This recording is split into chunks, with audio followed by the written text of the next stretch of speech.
La case du siècle retrace l'histoire du féminisme.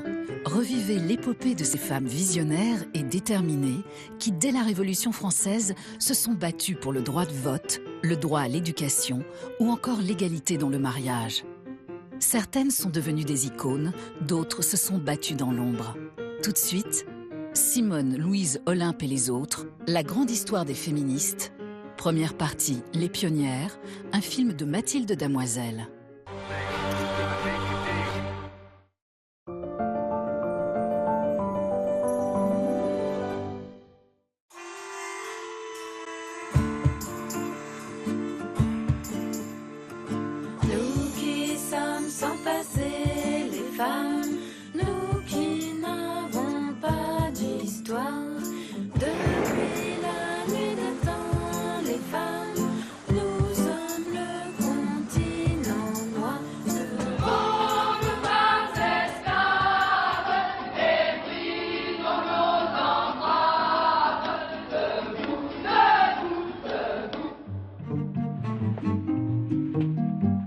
Toujours que c'est gagné.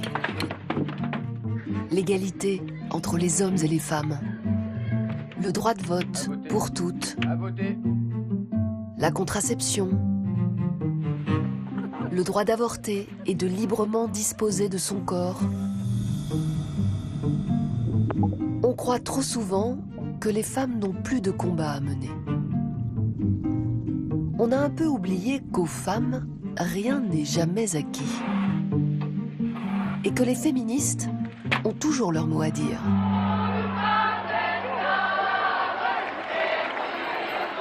Les féministes, ce sont celles qui ont toujours voulu pour les femmes les mêmes droits, les mêmes libertés, les mêmes opportunités que les hommes. En 1791, Olympe de Gouges exigeait la citoyenneté. En 1970, les filles du MLF libéraient les corps. 2 siècles les séparent. 2 siècles riches des luttes de ces femmes audacieuses, tenaces, visionnaires.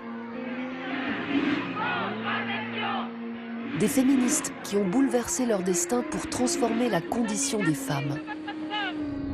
De toutes les femmes. Pour changer la vie, nos vies, leur histoire a été oubliée. Écoutons-les.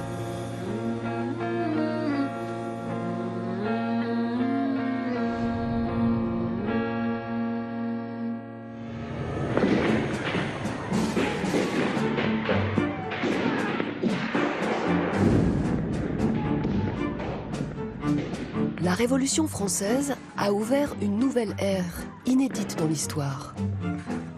Il n'y aura plus de privilèges, plus de pouvoir absolu d'un roi de droit divin sur un peuple soumis.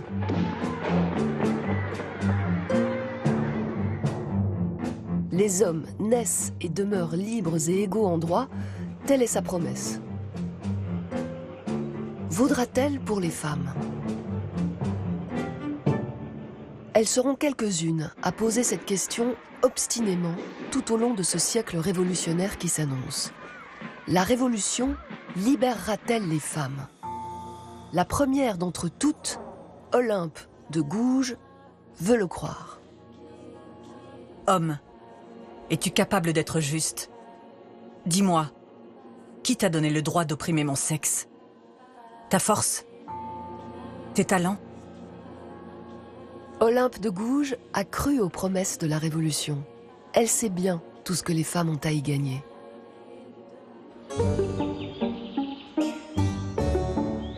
La France de l'Ancien Régime saluait la beauté et les charmes du sexe faible.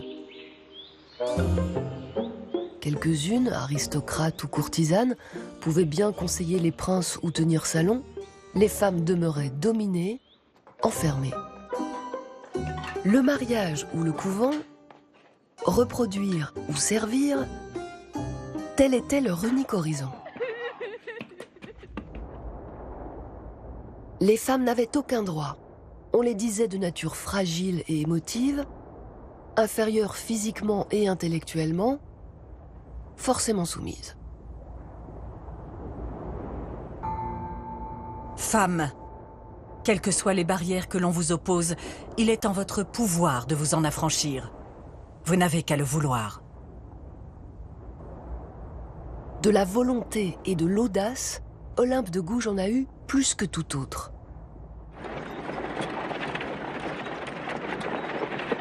Quel destin que celui de cette fille du peuple, enfant illégitime, sans héritage ni éducation, mariée à 16 ans et veuve à 18. Seule, elle a appris à lire et à écrire. Au mépris des barrières sociales, elle s'est imposée dans les salons des philosophes. C'est une femme des Lumières, une humaniste qui s'engage contre l'esclavage. Comment ne pas faire le parallèle ? Comme l'esclave est la propriété de son maître, la femme appartient à son père et à son mari. Ce qu'elle a gagné par elle-même, elle le veut pour toutes. La Révolution fait des Français des hommes libres. Olympe de Gouges ose rappeler que les femmes aussi aspirent à la liberté. Déclaration des droits de la femme et de la citoyenne. Article 1er. La femme naît libre et demeure égale à l'homme en droit. Elle s'empare de la Déclaration des droits de l'homme, le texte fondateur de la Révolution, et elle le subvertit. Déclinant chacun de ces articles au féminin, Olympe de Gouges rédige la Déclaration des droits de la femme et de la citoyenne.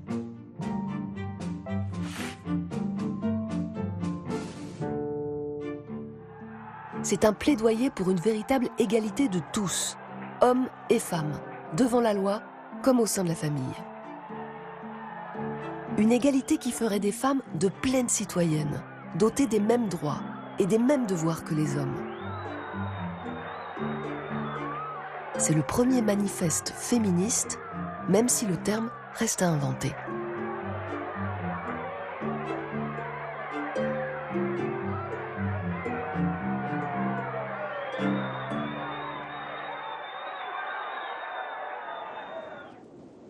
La Révolution a libéré les femmes. Elle les a émancipées de la tutelle des pères et des maris. En 1792, le droit au divorce est proclamé. Mais le droit de participer pleinement à la vie politique leur est refusé. La femme a le droit de monter à l'échafaud. Elle doit avoir également celui de monter à la tribune. Les espoirs d'Olympe de Gouges ne durent pas. Les femmes ne seront pas des citoyennes. Sa déclaration est ignorée. Le 3 novembre 1793, Olympe de Gouges paraît devant le tribunal révolutionnaire. Dans ses pamphlets, elle a dénoncé la terreur et les crimes de Maximilien de Robespierre. Ces mots la condamnent.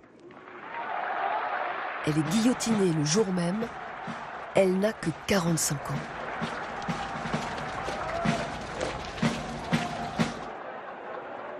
Femme, réveille-toi. Le tocsin de la raison se fait entendre dans tout l'univers. Reconnais tes droits.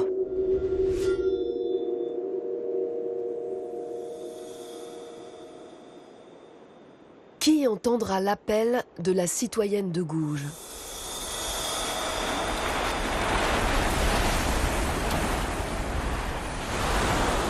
« 40 ans plus tard, en 1833, une femme lui répond « En quête de liberté ».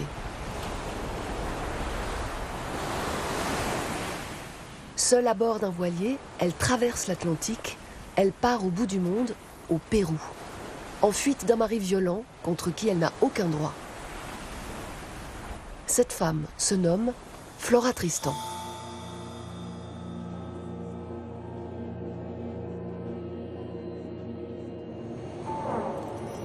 J'appris tout ce qu'est condamné à souffrir la femme séparée de son mari au milieu d'une société qui a aboli le divorce et rendu presque impossible la séparation de corps. Elle n'est plus qu'une malheureuse paria.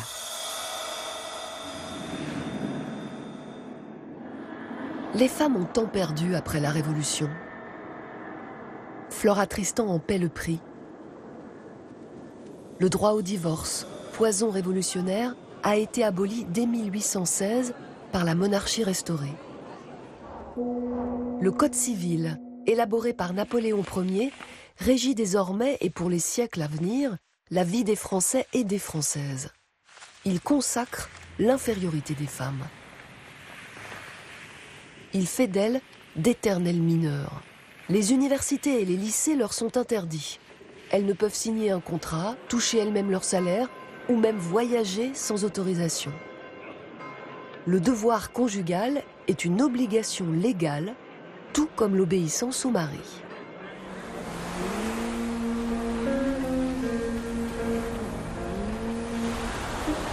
En s'embarquant ainsi, seule, sans protecteur, Flora Tristan brise tous les interdits posés aux femmes de son temps. Le récit de son voyage au Pérou, ses pérégrinations d'une paria, est le manifeste d'une femme engagée, d'une femme libre, au risque de sa vie. Son mari n'a jamais admis son départ. À son retour à Paris, il la retrouve, résolu à la tuer. Blessée d'une balle à la poitrine, Flora Tristan survit, plus déterminée que jamais. Pourquoi une femme resterait-elle liée à un homme qui a sur elle droit de vie et de mort? C'est ainsi que le rétablissement du divorce devient son premier engagement public féministe. Un long combat pour les femmes, il ne sera gagné qu'un demi-siècle plus tard. Ce n'est pas sur moi personnellement que j'ai voulu attirer l'attention, mais bien sur toutes les femmes. Flora a gagné. Son mari emprisonné, elle est enfin libre, officiellement séparée. Plus rien ne l'entrave. Elle voyage, témoigne, écrit sans cesse. Ce ne sont pas des affaires de femmes, mais elle ne fera plus autre chose.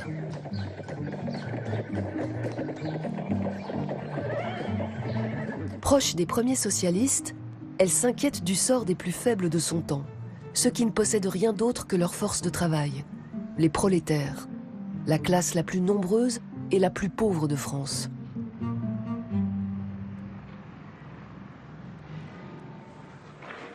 Elle enquête dans tout le pays. À Nîmes, elle est auprès des blanchisseuses. Voilà de nombreuses femmes condamnées pour gagner du pain à des maladies de matrice, à des rhumatismes aigus, à des grossesses pénibles, à des avortements. S'est-il jamais connu dans le pays le plus barbare une atrocité plus révoltante que celle qui se commet envers ces pauvres blanchisseuses? Au sein des foyers ouvriers qu'elle visite, elle entend les femmes. À la fois exploitées dans les usines et dominées par leurs époux, doublement soumises. L'être le plus opprimé peut opprimer un être qui est sa femme. Elle est la prolétaire du prolétaire même. Flora Tristan est l'une des premières à en prendre conscience. Jamais il n'y aura de progrès, jamais il n'y aura de justice sociale véritable si l'on n'émancipe pas les femmes. C'est un message pionnier du féminisme. Ouvriers, en 1791, vos pères ont proclamé l'immortelle Déclaration des droits de l'homme. Et c'est à elle que vous devez d'être aujourd'hui des hommes libres et égaux en droit devant la loi. À votre tour, affranchissez les dernières esclaves qui restent encore dans la société française. Proclamez les droits de la femme.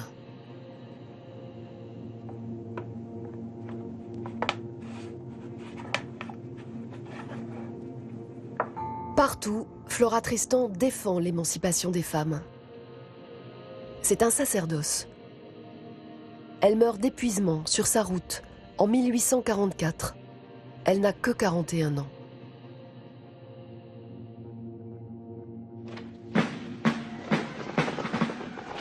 Mais son message résonne.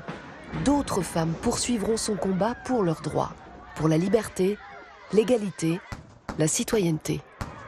Elles sont nombreuses sur les barricades de février 1848. Une nouvelle révolution a éclaté. Elle renverse la monarchie et proclame la République, la seconde, démocratique et sociale. Cette fois, la révolution sera-t-elle l'affaire des femmes? Tous les espoirs sont permis. La Voix des femmes, premier numéro, 20 mars 1848. Une grande révolution vient de s'accomplir. Il n'est plus permis aux hommes de dire « l'humanité c'est nous ». Avec la servitude du travail, doit cesser la servitude des femmes. Que la nouvelle République libère les femmes en même temps qu'elle accorde des droits aux travailleurs, c'est cela, le message des femmes de 1848. C'est l'effervescence. Elles se retrouvent dans des clubs et des journaux, comme La Voix des femmes, que dirige la socialiste Eugénie Niboyet. Sa route avait croisé celle de Flora Tristan. Nul doute qu'elle se serait retrouvée dans cette révolution. Les citoyennes supplient le gouvernement provisoire de la République de rendre immédiatement un décret qui consacre, en principe, la reconnaissance absolue des droits civiques de la femme. Et la voix d'Olympe de Gouges résonne. À leur tour, les femmes de 1848 veulent être citoyennes, participer à la vie politique, prendre leur destin en main. Et pour cela, elles exigent le droit de vote.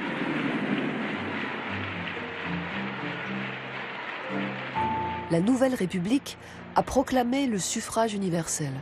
Pourquoi en serait-elle exclue? Une femme pourrait porter leur voix. George Sand, l'écrivain célèbre qui s'habille en homme.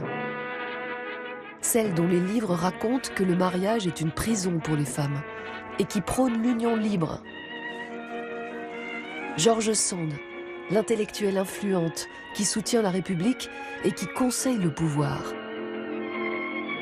Acceptera-t-elle de représenter les femmes de 1848? Vous vous amusez à des enfantillages. Quel bizarre caprice vous pousse aux luttes parlementaires, vous qui ne pouvez pas seulement y apporter l'exercice de votre indépendance personnelle.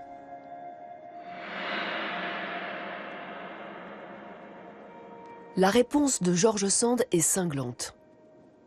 Sa liberté, elle l'a conquise, seule, par son talent. Que chaque femme commence d'abord par s'éduquer pour s'émanciper avant de prétendre voter. Telle est sa conviction. Tout au long du siècle à venir, les adversaires du suffrage des femmes ne diront pas autre chose. Les femmes de 1848 ne voteront pas. Dans la presse, elles sont ridiculisées. Alors qu'elles ne demandent que l'égalité des droits, elles sont caricaturées en Amazones qui convoitent la place des hommes. C'est une constante dans l'histoire des femmes.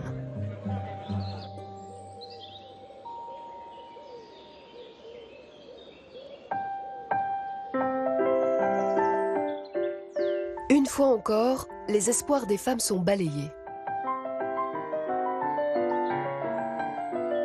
Elles sont renvoyées à leur rôle traditionnel de mère, épouse, amante.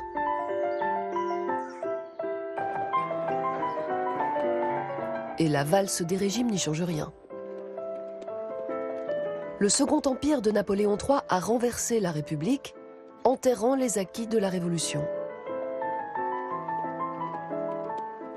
Derrière les nouvelles façades que bâtit le baron Haussmann à Paris, une nouvelle bourgeoisie prospère, respectueuse de l'ordre, de la famille, de l'Église.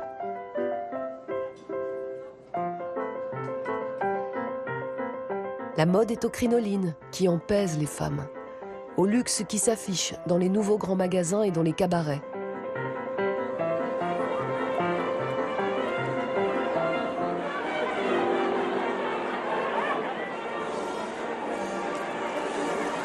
L'ordre moral s'accommode des plaisirs.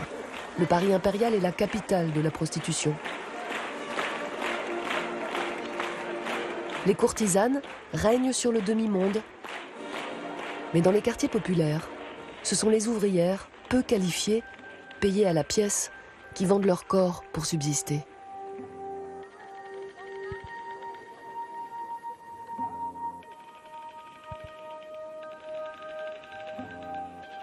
Est-ce qu'il n'y a pas des marchés où l'on vend dans la rue, aux étalages des trottoirs, les belles filles du peuple, tandis que les filles des riches sont vendues pour leur dot?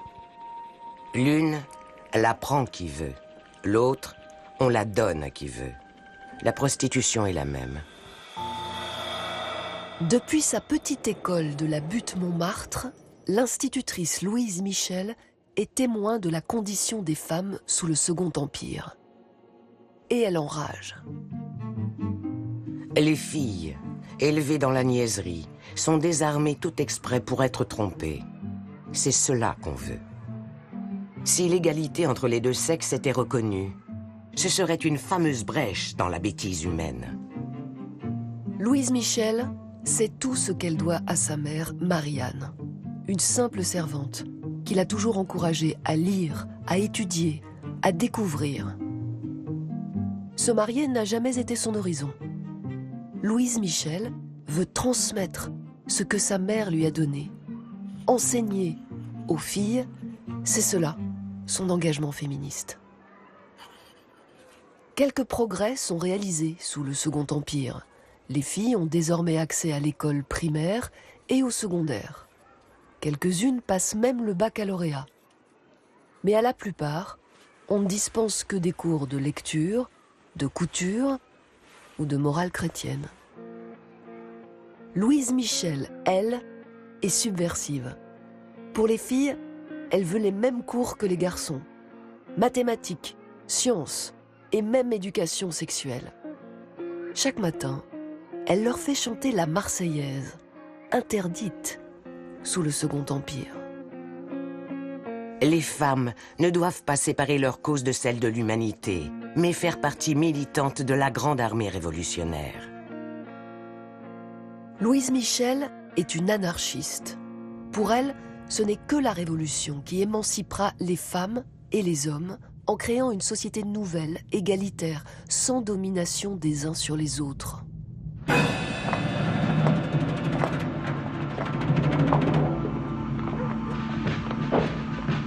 Oui, barbare je suis. J'aime le canon, l'odeur de la poudre, la mitraille dans l'air. Mais je suis surtout éprise de révolution. Louise Michel l'aura, sa révolution. Le Second Empire s'est effondré dans la guerre contre la Prusse.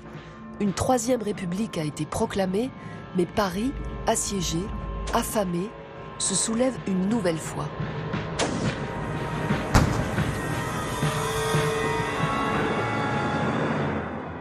La Commune de Paris est proclamée le 18 mars 1871.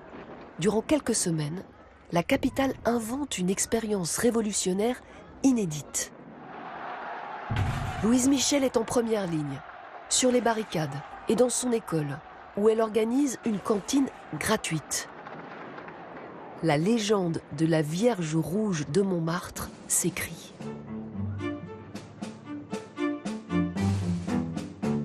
Louise Michel a rejoint l'Union des femmes pour la défense de Paris. Au cœur de l'insurrection, les femmes réclament leur propre révolution féministe. Le droit de porter une arme et l'égalité des salaires. Des crèches et des aides pour les mères célibataires. La réforme de l'éducation des filles. Cette fois, la révolution saura-t-elle entendre les femmes ?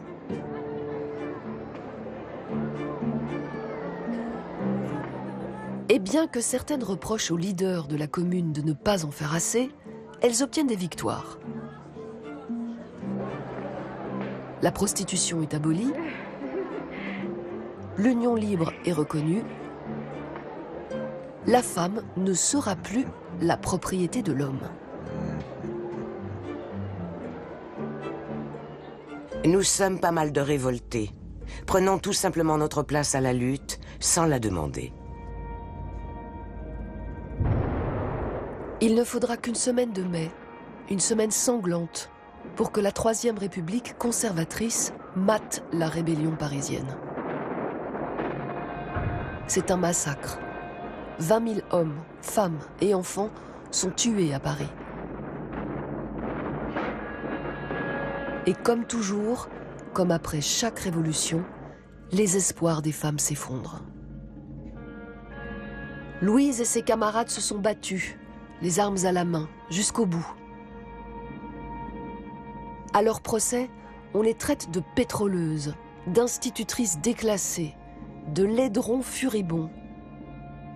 À 41 ans, Louise Michel est déportée en Nouvelle-Calédonie comme plus de 5000 communards. En exil comme à son retour en France, elle ne cessera jamais de s'engager pour les plus faibles. La flamme intacte jusqu'à sa mort, en 1905. Gare pour le vieux monde le jour où les femmes diront « c'est assez comme cela ». Elle ne lâche pas, elle. En elle s'est réfugiée la force. Gare aux femmes.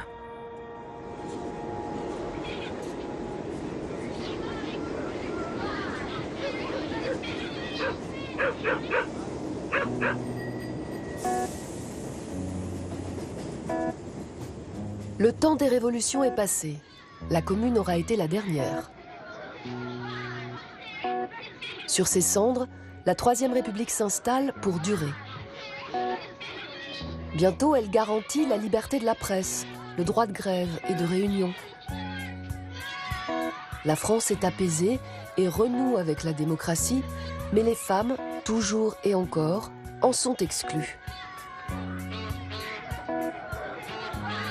Éternelles mineures selon le Code civil, toujours interdites de divorce, empêchées d'étudier ou de faire carrière. Elles demeurent sous la tutelle de leur père ou de leur mari, citoyennes de seconde zone.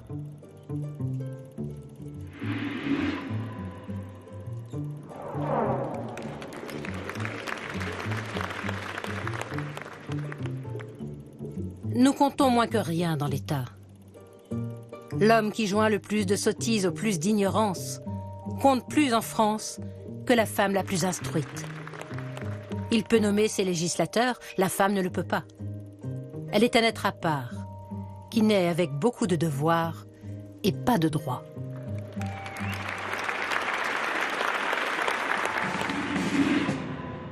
Gare aux femmes, prédisait Louise Michel. Les féministes montent à l'assaut de la République. Hubertine Auclair est la première d'entre toutes à revendiquer ce terme pour elle-même. Féministe. Le mot a été inventé par un écrivain, Alexandre Dumas fils. Et féministe, celle qui pour les femmes exige les mêmes droits que les hommes. Tous les droits.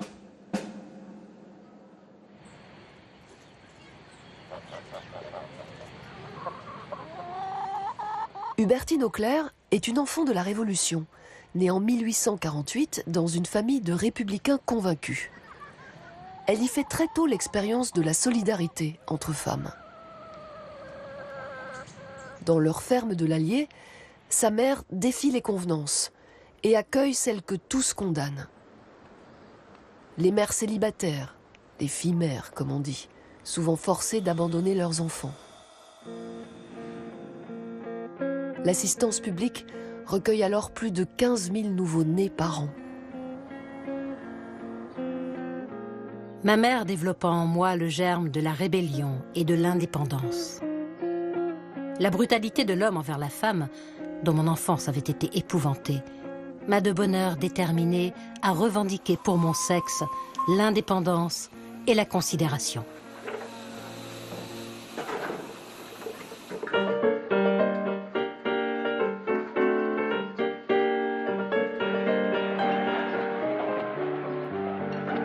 C'est à Paris qu'elle devient féministe.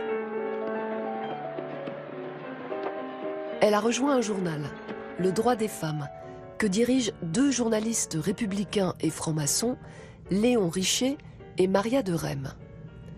Auprès d'eux, Hubertine se forme. Mais bientôt, ses parrains et marraines en féminisme la déçoivent.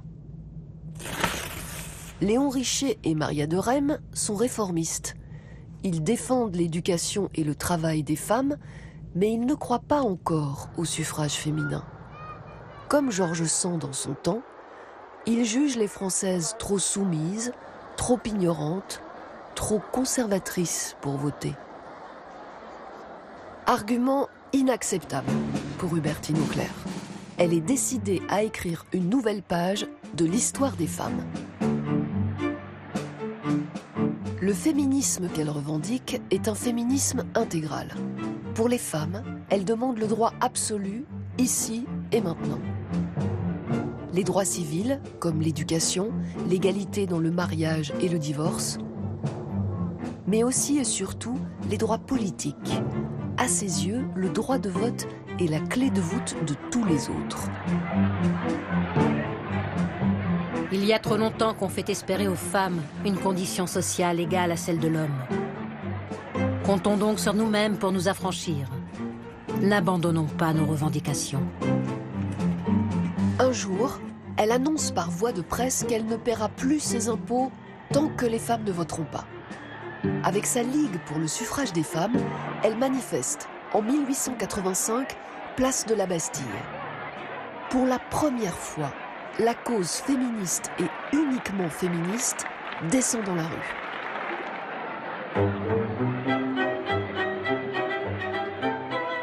Les caricaturistes s'en donnent à cœur joie et crient au coup d'État féminin.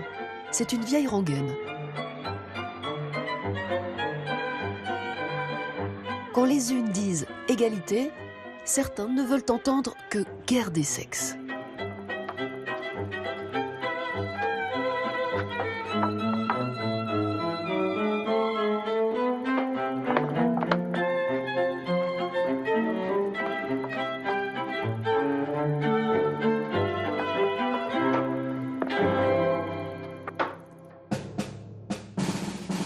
Hubertine Auclert est sur tous les fronts. Dans sa ligne de mire, le Code civil, qui fait toujours des femmes des mineurs et leur impose d'obéir à leur mari.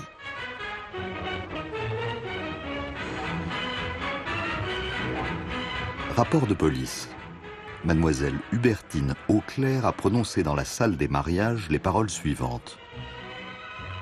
Citoyens et citoyennes, ce que vous venez de jurer n'a pas le sens commun.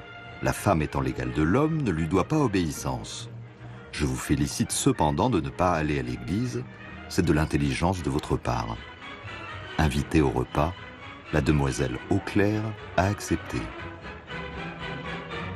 Pour se faire entendre, Hubertine Auclert n'hésite pas à interrompre des cérémonies de mariage. Elle a compris toute l'attention que ces coups d'éclat lui valent.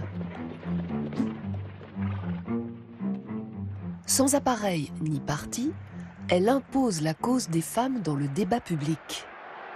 Les féministes ont pris la parole, elles ne la lâcheront plus. Ni électrices ni éligibles, il leur faut pourtant l'entremise d'un homme pour changer les lois qui les affectent. Pendant 10 ans, le député Alfred Naquet s'est ainsi acharné à faire rétablir le droit au divorce, interdit en France depuis 1816. Les débats ont été violents, opposant conservateurs catholiques et laïcs libéraux. La partie est gagnée en 1884. La loi est imparfaite, elle ne reconnaît que le divorce pour faute. Mais elle libère enfin les femmes des mariages imposés et des unions malheureuses.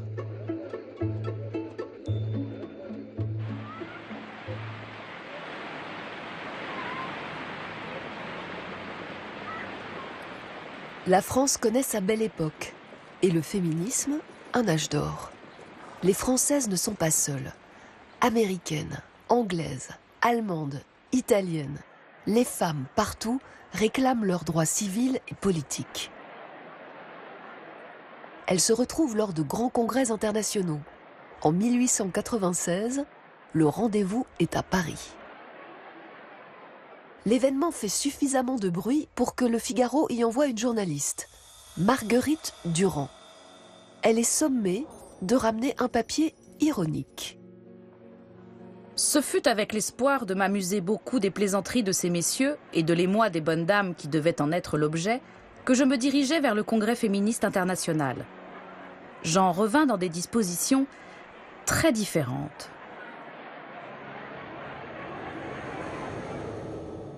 Marguerite Durand ne sait alors pas grand-chose du féminisme. À 32 ans, cette ancienne comédienne vient de divorcer et élève seule son fils. Elle connaît le tout Paris, politique et intellectuel. Être une femme, croit-elle, ne l'entrave pas. Le congrès féministe la transforme. Elle prend conscience que ce n'est qu'ensemble, collectivement, que les femmes pourront briser les obstacles qui les empêchent de s'épanouir pleinement. De choisir leur vie, quelle que soit leur fortune. Elle est convaincue qu'un mouvement irrépressible est en cours. Elle en sera. Quelques mois plus tard, des affiches sont placardées dans tout Paris. Marguerite Durand lance La Fronde, le tout premier quotidien féministe. Les femmes forment en France la majorité de la population. Les femmes paient les impôts qu'elles ne votent pas, contribuent par leur travail manuel ou intellectuel à la richesse nationale et prétendent avoir le droit de donner officiellement leur avis.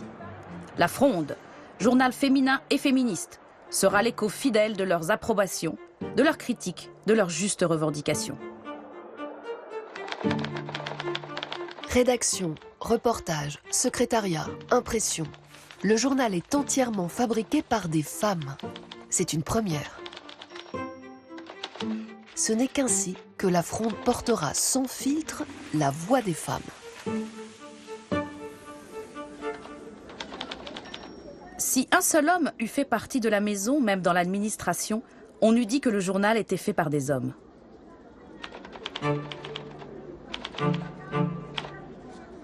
Marguerite Durand a compris que le féminisme pouvait changer la société tout entière.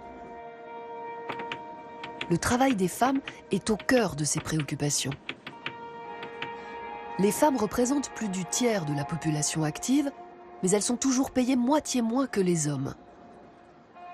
Une injustice qu'on leur reproche. Elles seraient responsables de la baisse des salaires. Marguerite Durand, elle, n'emploie que des femmes typographes pour composer son journal. Contre l'avis du puissant syndicat du livre, elle les paye autant que des hommes et les aide à créer leur propre union pour se défendre.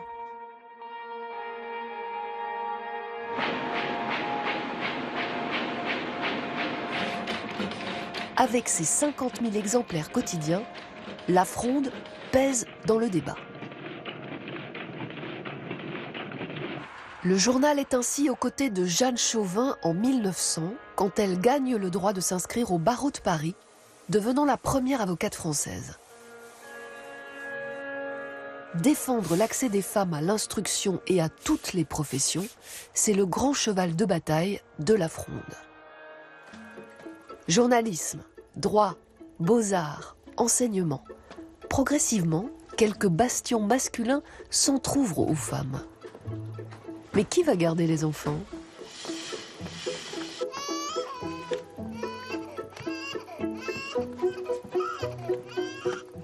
Face à ces ambitions féminines, les anti-féministes se déchaînent, au cinéma comme dans la presse. Leur virilité serait-elle menacée ?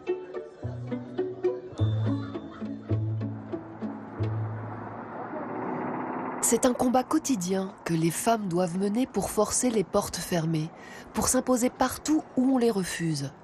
À chaque fois, La Fronde s'engage à leur côté. Le journal s'empare ainsi en 1902 du cas d'une étudiante en médecine. Madeleine Pelletier. Elle s'est vue interdire le concours de l'internat en psychiatrie. L'argument est spécieux. Il faut être légalement majeur pour se présenter, or une femme demeure, selon le Code civil, une éternelle mineure. Nous joignons nos protestations à celles de mademoiselle Madeleine Pelletier, car sa cause est celle de toutes les femmes. Avec le soutien de la Fronde, Madeleine Pelletier obtient gain de cause. Elle passera le concours de l'internat. Elle a déjà surmonté tant d'obstacles. Née dans une famille pauvre de maraîchers, elle s'est éduquée seule, passant le baccalauréat en candidate libre, acharnée à étudier pour forcer son destin. J'ai toujours été féministe, du moins depuis que j'ai l'âge de comprendre. Tout enfant, les dictons sur la moindre valeur des femmes qui revenaient chaque jour dans les conversations me choquaient profondément.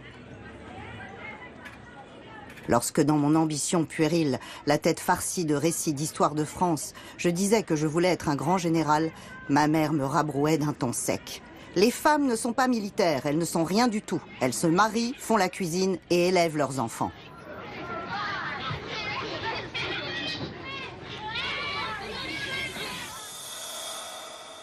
Madeleine Pelletier échoue finalement à terminer ses études de psychiatrie, mais elle s'installe comme médecin généraliste à Paris. Elles ne sont alors que 87 femmes à exercer dans toute la France. Elle peine à se faire une clientèle. Elle vit de garde de nuit et soigne les prostituées. Existence âpre et solitaire qui fonde ses réflexions. Elle adhère au socialisme, se passionne pour la franc-maçonnerie et son idéal de justice sociale, mais le féminisme est toute sa vie. Un féminisme d'avant-garde, impatient, radical. Mon costume dit à l'homme, je suis ton égal. Eh oui, j'aime à extérioriser mes idées. Ce sont les porteurs de cheveux courts et de faux cols qui ont toutes les libertés. Eh bien, je porte moi aussi cheveux courts et faux cols à la face des sots et des méchants, bravant les injures du voyou de la rue et de la femme esclave en tablier de cuisine. Je porte ces marques extérieures de la liberté afin qu'elles disent, qu'elles proclament que je veux la liberté. Madeleine s'habille d'un costume d'homme au mépris de la loi qui exige des femmes de solliciter une autorisation pour porter le pantalon. Elle rejette la mode qui contraint les corps au corset, au décolleté, au jupon. Madeleine Pelletier refuse tout ce que la société impose aux femmes. Un demi-siècle avant Simone de Beauvoir, elle est la première à poser la question du genre. Non, la nature féminine n'existe pas. L'éternel féminin est un mythe. Il n'y a pas une seule façon d'être femme, déterminée par la nature. Ce sont les sociétés, à chaque époque, qui dictent leurs normes aux femmes et les façonnent. À elles de lutter pour s'en libérer.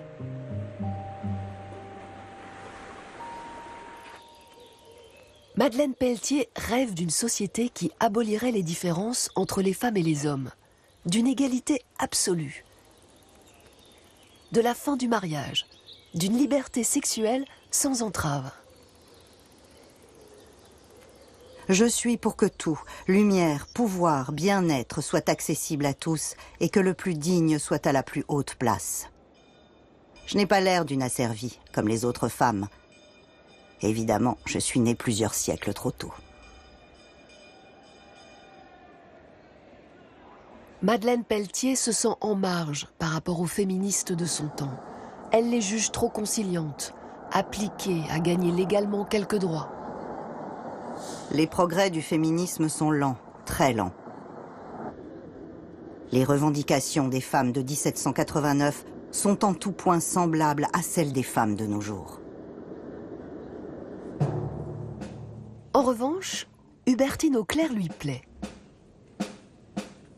La féministe intégrale à 60 ans et n'a rien perdu de sa superbe, déterminée plus que jamais à conquérir le premier des droits, le droit de vote. Madeleine Pelletier et Hubertine Auclair sont fascinées par les suffragettes britanniques qui, elles aussi, réclament haut et fort le droit de vote.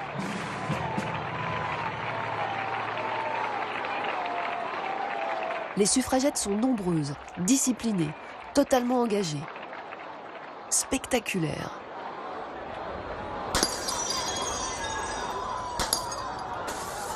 Elle revendique la violence, si elle l'estime nécessaire, brave les arrestations et la prison, et s'inflige de longues grèves de la faim. Quiconque est vraiment digne de la liberté n'attend pas qu'on la lui donne. Il la prend.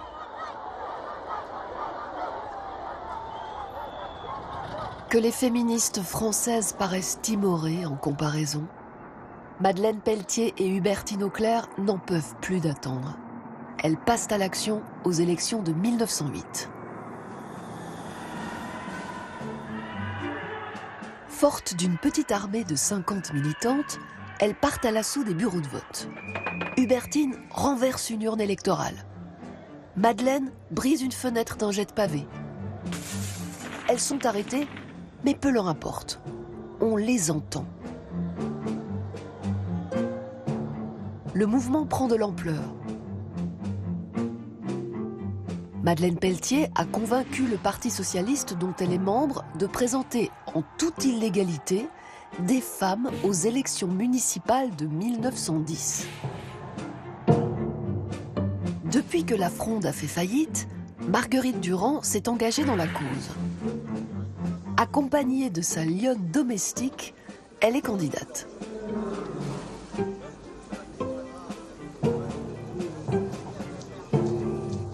C'est un succès. Elles sont nombreuses à remporter des voix. À la Chambre, des députés se prononcent en faveur du droit de vote des femmes. Elles y sont. Presque.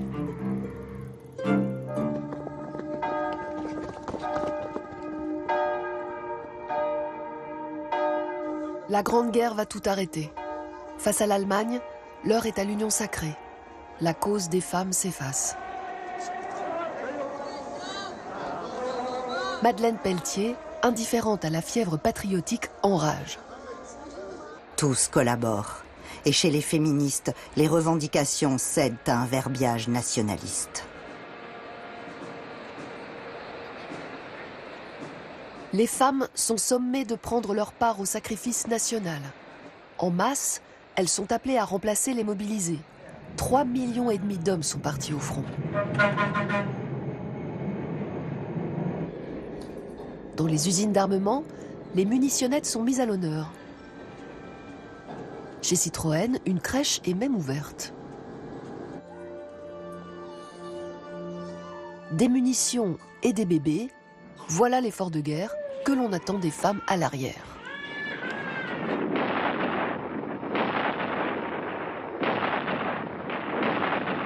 Madeleine Pelletier s'est portée volontaire comme médecin militaire, mais elle a été refoulée. Au front, les héroïnes du moment, ce sont les infirmières. Dévouées, compatissantes, maternelles, conformes à l'idée rassurante d'une éternelle nature féminine.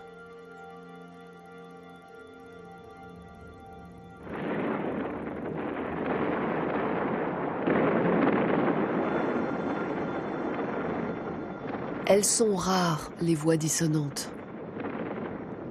Dans la France en guerre, le pacifisme n'est pas une opinion, mais une trahison, passible de la peine de mort. Hélène Brion s'y risque. Je suis ennemie de la guerre parce que féministe. La guerre est le triomphe de la force brutale.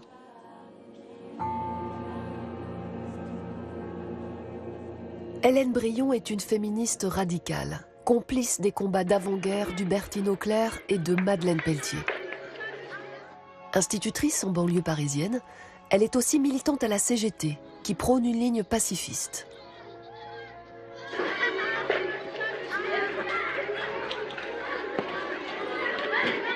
Les morts par centaines de milliers, les orphelins et les veuves, les privations et la perte de valeur ont achevé de la convaincre. La guerre doit cesser.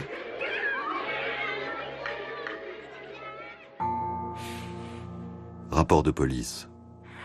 Hélène Brion, institutrice à Pantin, femme de tenue négligée, hystérique de la parole et de la plume.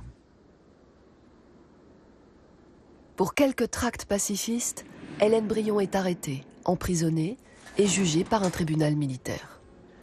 Les anciennes de la Fronde sont venues la soutenir. elle fait de son procès une tribune féministe. Je comparais ici comme inculpé d'un délit politique. Or, je suis dépouillée de tout droit politique. Je proteste contre l'application que l'on me fait des lois que je n'ai ni voulu ni discutées. Hélène Brion n'écope que d'une peine avec sursis. Mais elle est radiée de l'éducation nationale.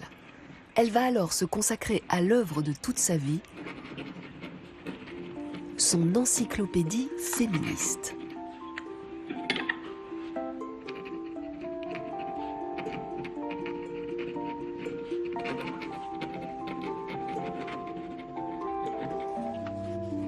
Elle écrit à la main, compile articles et photographies.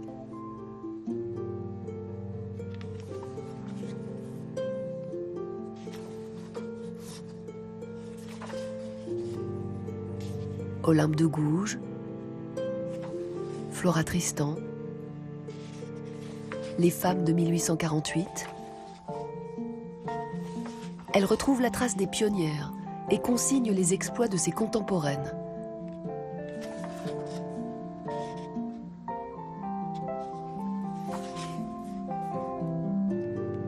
Inlassablement, 50 ans durant, version après version, elle va reprendre son index.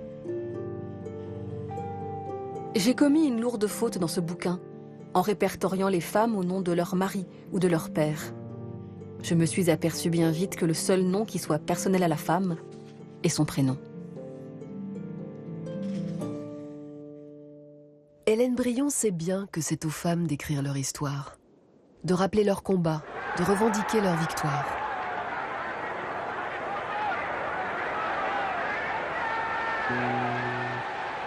Le 11 novembre 1918, la Grande Guerre s'achève.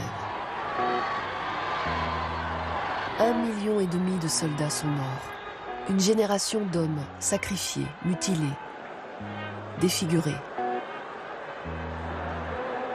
Une génération de femmes, orphelines, veuves, célibataires. Les rôles et la place des unes et des autres ont changé. Les Françaises sont-elles libres pour autant ? Malgré les révolutions successives, malgré les coups d'éclat des féministes, le droit de vote leur échappe toujours. Et si elles peuvent désormais divorcer, elles sont encore, selon le Code civil, des mineures légales sous la coupe d'un père ou d'un mari. Celles qui avaient rejoint les usines sont sommées, après la victoire, de retrouver le chemin de leur foyer. Tant reste à conquérir aux femmes. Les féministes sont prêtes. Une nouvelle ère s'annonce.